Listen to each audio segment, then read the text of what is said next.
I'm here with an app, and basically what it's going to do is going to start the GPS on the actual camera.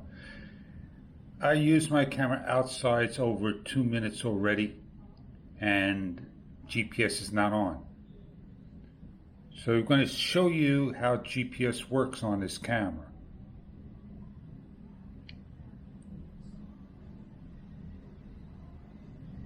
Waiting GPS signal. See how long it takes to get GPS.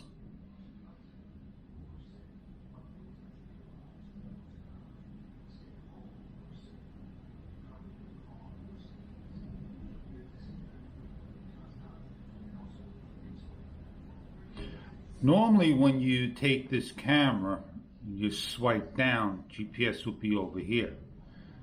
All this room, and they can't put a GPS icon. We're 96% right now, 97%, 98, 99.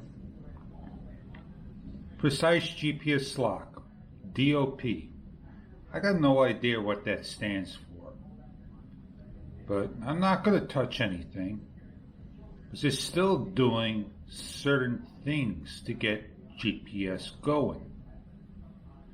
So you saw it lock, and it's taking another X amount of time. There we go. Got the longitude, latitude, and we're ready to take our time lapse. Just showing you that it took that long to get GPS.